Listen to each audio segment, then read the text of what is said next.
Halo rekan-rekan film Investor. Belakangan ini kita disuguhi oleh berita-berita dan informasi yang menggambarkan bahwa kondisi industri otomotif sedang tidak baik-baik saja. Pada awal tahun ini saja, hampir semua pabrikan mobil mengalami penurunan penjualan. Tapi anehnya, ketika penjualan mobil turun dan motor turun, tapi kok bisa kinerja PT Astra Auto Parts bisa naik sendiri? Padahal perusahaan yang notabene ada dalam rantai bisnis otomotif ini harusnya juga terkena dampak dari lesunya industri otomotif. Nah, pada video ini saya akan bahas bagaimana kinerja fundamental dari PT Astra Auto Parts dan bagaimana prospeknya ke depan. Lalu dalam video ini juga saya akan membahas kinerja PT Astra Auto Parts yang berkebalikan dengan industri otomotif. Lalu yang sudah pasti, bagaimana posisi valuasi saham auto saat ini? Apakah saham auto saat ini sudah murah atau masih mahal? Maka dari itu, simak dengan seksama video ini agar Anda tidak ketinggalan satupun informasi penting terkait dengan PT Astra Auto Parts dengan kode saham auto. Tapi ingat, seperti biasa sebelumnya saya ingin memperingatkan bahwa jangan Anda membeli saham hanya karena Anda menonton video ini. Pastikan Anda sudah mempunyai pertimbangan sendiri sesuai dengan profil risiko yang bisa Anda terima. Saya mulai dengan menjelaskan sedikit saja tentang profil bisnis dari PT Astra Auto Parts. PT Astra Auto Parts dengan kode saham auto telah berdiri selama kurang lebih 40 tahun di Indonesia. Perusahaan ini berdiri sebagai produsen dan juga distributor suku cadang kendaraan bermotor untuk roda 4 dan juga roda 2. Segmen terbesarnya adalah pabrikan otomotif dan juga pasar suku cadang penggantinya. Secara umum bisnis Astra Auto Parts sendiri setidaknya dibagi dalam dua bidang saja, yaitu manufaktur dan juga perdagangan. Nah, pada lini bisnis manufaktur, perusahaan ini memproduksi berbagai komponen dan juga rangkaiannya yang didistribusikan langsung kepada pabrikan otomotif maupun suku cadang penggantinya, baik di dalam maupun di luar negeri. Saat ini perusahaan Astra Auto Parts juga telah bermitra dengan berbagai pabrikan suku cadang global ya, untuk mendapatkan lisensi produksi dan sekaligus distribusi untuk produk-produk suku cadang dari merek-merek yang mereka produksi. Lalu berikutnya di bidang perdagangan, Auto saat ini menjadi distributor suku cadang dengan jaringan sebanyak 50 dealer utama, 24 kantor cabang penjualan, dan melayani 12.000 toko suku cadang di Indonesia. Lalu ada juga beberapa produk yang diekspor langsung ke 45 negara dengan didukung oleh kantor perwakilan di Dubai, Uni Emirat Arab. Di samping itu, Auto juga mempunyai jaringan toko suku cadang sendiri dengan brand Shop and Drive. Ini toko suku cadang untuk mobil, lalu ada Shop and Bike untuk penjualan suku cadang motor. Lalu perseroan juga tidak mau kalah ya di bidang digital dengan menciptakan platform penjualan secara online melalui website astraautosop.com dan juga aplikasi Shop and Drive. Lalu pada tahun 2022, PT Astra Auto Parts telah mengembangkan sayapnya dengan masuk ke industri kendaraan listrik. PT Astra Auto Parts mulai memperkenalkan Astra Auto Power sebagai portofolio barunya. Astra Auto Power sendiri adalah fasilitas pengisian kendaraan bermotor listrik berbasis baterai. Fasilitas pengisian listrik yang disediakan oleh Astra Auto Power dapat digunakan oleh semua jenis kendaraan listrik, baik itu yang diproduksi oleh Astra sendiri maupun merek lainnya. Selain itu, Astra Auto Parts juga memproduksi beragam komponen baterai ya, dan juga spare part yang berhubungan dengan kendaraan listrik. Nah, beberapa hal ini menunjukkan bahwa PT Astra Auto Parts ya dengan kode saham auto saat ini menjadi salah satu pelengkap ya dalam rantai industri otomotif, baik itu industri otomotif secara keseluruhan maupun secara khusus untuk industri otomotif kendaraan listrik. Jadi mau zaman berganti teknologi seperti apapun, PT Astra Auto Parts dengan sigap akan selalu menyiapkan dan juga menjadi distributor untuk komponen otomotif dari teknologi tersebut. Hal inilah yang membuat selama ini kinerja auto termasuk sangat stabil, bahkan memiliki perkembangan yang sangat signifikan. Kita perhatikan tabel ini menunjukkan kinerja historis PT Astra Auto Parts dalam 10 tahun terakhir. Kita perhatikan pada data ini, terlihat sebenarnya pendapatan dan laba bersih auto terus mengalami peningkatan yang konsisten setiap tahunnya. Hal ini terjadi dari tahun 2015 sampai dengan tahun 2019. Dan sebenarnya jika tidak ada COVID ya, maka kinerja tahun 2020 itu sebenarnya kalau melihat dari trennya ya pasti akan lanjut naik seperti yang tergambar pada tahun 2021. Dampak dari COVID juga tidak dirasakan saja oleh auto ya, tetapi juga oleh semua di dalam industri otomotif dan juga industri lainnya. Ya, tetapi memang dasarnya perusahaan bagus ya. Tidak lama setelah periode kelam COVID tersebut, kinerja auto seperti Anda lihat kembali turn around dan menunjukkan pertumbuhan yang malah lebih cepat lagi, fast growing.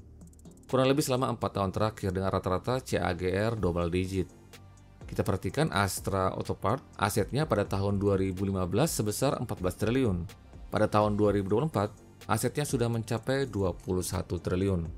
Kenaikan yang lebih besar terjadi pada laba bersih dan juga EPS, earning per share yang masing-masing tumbuh dengan CAGR 20%. Laba bersih yang tadinya hanya 318 miliar pada tahun 2015, pada tahun 2024 sudah lompat menjadi 2 triliun. Nah, kalau kita perhatikan ya dalam 10 tahun terakhir, perkembangan bottom line auto terlihat meningkat sangat signifikan. Nah, kondisi ini tidak lepas dari perkembangan bisnis dari anak-anak usaha dan juga beberapa bisnis yang tergabung dalam modal Ventura, yang kesemuanya itu memberikan kontribusi yang sangat positif untuk ekosistem bisnis komponen otomotif dari PT Astra Auto Parts. Kita perhatikan di sini anak-anak usaha dari PT Astra Auto Parts seperti PT Denso Indonesia, lalu ada PT GS Baterai, lalu ada PT Akebono Brake Astra Indonesia, PT Kayaba Indonesia, dan juga PT Inti Ganda Perdana. Beberapa produk yang diproduksi oleh anak-anak usaha oto ini laris manis baik itu di pasar domestik maupun pasar ekspor. Saat ini pasar ekspor utama auto masih didominasi oleh negara-negara di kawasan Asia, Timur Tengah, dan juga Afrika. Wilayah ini masih memiliki permintaan yang cukup stabil terhadap produk-produk komponen otomotif dari auto. Nah, di sisi lain ya sebenarnya ekspor ke Amerika komponen atau porsinya sangat kecil ya, sehingga tidak terlalu berdampak signifikan terhadap kinerja auto jika terjadi perang dagang. Nah, model bisnis auto ini juga mempunyai karakteristik yang agak berbeda ya dari industri otomotif pada umumnya ya. PT Astra Auto Parts itu kan menjual spare part ya, baik itu untuk mobil baru yang baru dibuat di pabrikan, maupun untuk mobil atau motor yang sudah dijual dan digunakan oleh konsumen. Nah, selama mobil atau motor tersebut digunakan oleh konsumer akhir ya, oleh penggunanya, maka itu sama saja akan menjadi lahan recurring income ya, atau pendapatan berulang bagi Astra Auto Parts. Ya tentu saja karena busi, ban, aki, dan juga komponen lainnya itu pasti suatu saat akan diganti. Karena pasti ada masa aus atau masa pemakaiannya. Jadi itu sama saja dengan sebenarnya produk-produk yang dijual oleh auto ini tidak mengenal musim ya. Sehingga mau penjualan mobil atau motor lagi turun atau naik, tetap saja permintaan komponen atau spare part-nya tetap terjaga. Pada kuartal pertama tahun 2025 di mana kondisi industri otomotif lagi parah-parahnya ya, PT Astra Auto Parts masih konsisten mencetak kinerja yang sangat bagus dengan penjualan yang naik 6,4% dan laba bersihnya juga naik sebesar 6,3% menjadi 505 miliar. Beberapa indikator kita perhatikan, indikator profitabilitas, return on asset naik 9,2% dan juga return on equity ROE naik 13,6%. Dari posisi sebelumnya masing-masing sebesar 9% dan 13,2%. Kinerja yang solid dari fundamental Astra Auto Parts ini membuat kondisi solvabilitas Astra Auto Parts tetap terjaga dan sehat. Kita perhatikan total ekuitas sebesar 14,9 triliun. Jumlah ini jauh lebih besar daripada total hutang yang sebesar 5,9 triliun. Nah, kalau kita lebih rinci lagi, kita perhatikan dari semua hutang ini, total hanya 601 miliar saja yang merupakan hutang yang mengandung bunga. Sisanya merupakan hutang usaha. Nah, hutang yang mengandung bunga ini seperti hutang bank ya, obligasi atau senior note dan juga sejenisnya. Total hutang yang mengandung bunga ini hanya sekitar 10% saja dari total hutang. Nah, hal ini berarti komponen total hutang usaha jauh lebih besar daripada hutang yang mengandung bunga. Selanjutnya kita perhatikan ya, aset lancar yang sebesar 9,7 triliun jauh lebih besar daripada hutang jangka pendek yang sebesar 4,9 triliun. Hal inilah yang menjadi salah satu faktor yang membuat auto bisa konsisten membagi dividen karena laba yang dihasilkan setiap tahun hanya dialokasikan sedikit saja untuk membayar hutang atau membayar bunga. Selebihnya bisa digunakan untuk ekspansi dan juga pembayaran dividen kepada pemegang sahamnya. Nah, maka dari itu kita perhatikan di sini bahwa saham auto rutin membagikan dividen setidaknya 2 kali dalam setahun. Untuk tahun buku tahun 2024 ya, Auto sendiri telah membagikan 2 kali dividen dalam bentuk interim dan juga tunai. Dividen interim dibagikan pada tanggal 14 Oktober tahun 2024 senilai Rp57 per lembar saham. Sedangkan yang tunai dibagikan pada tanggal 8 Mei yang lalu ya, tahun 2025, senilai Rp133 per lembar saham. Jadi kalau di total ya, semua pemegang saham telah menerima total dividen sebesar Rp190 per lembar saham untuk tahun buku tahun 2024. Berdasarkan harga saham saat video ini dibuat ya, saham Auto ada di level harga Rp2.070 per lembar saham, maka dividen yield atau return yang diterima oleh pemegang saham adalah sebesar 9,7%. Maksud saya 9,17%. Ini angka yang cukup baik ya, cukup bagus dibandingkan dengan Anda perhatikan sendiri IHSG yang tahun lalu malah minus 4%. Ya sebelum akhir-akhir ini naik sih. Tetapi secara keseluruhan, angka 9,17% itu sudah menggambarkan sebuah keuntungan yang cukup realistis dan bahkan cukup memuaskan di tengah fluktuasi pasar saat ini. Kita perhatikan grafik ini menunjukkan price to earning ratio atau PER rata-rata dari Auto selama 3 tahun terakhir. Garis berwarna hijau menunjukkan bahwa selama 3 tahun terakhir saham Auto biasanya dihargai dengan PER 6,43 kali. Nah saat ini PER Auto ada di posisi 4,83 kali yang ditunjukkan oleh garis biru yang naik turun. Secara keseluruhan grafik ini menggambarkan bahwa valuasi Auto saat ini sudah murah karena posisi valuasi PER saat ini sudah di bawah rata-rata selama 3 tahun terakhir. Sehingga harga wajar Auto berdasarkan perhitungan PER pada tabel di atas ya, harusnya sebesar Rp2.767 per lembar saham. Nah, pada saat analisa ini dibuat, saham Auto berada pada level Rp2.070, sehingga pada posisi harga saat ini, margin of safety atau MOS yang disediakan bagi kita sebesar 25%. Nah, untuk tabel di bawahnya, memperlihatkan harga wajar PER berdasarkan plus 1 PER ya, price earning ratio, di mana kalau kita perhatikan grafik di samping, terlihat bahwa beberapa waktu lalu ketika pasar sedang bagus ya, posisi valuasi Auto juga sempat menyentuh level tersebut. Berikutnya kita perhatikan gambar grafik ini menunjukkan price to book value atau PBV rata-rata Auto selama 3 tahun terakhir.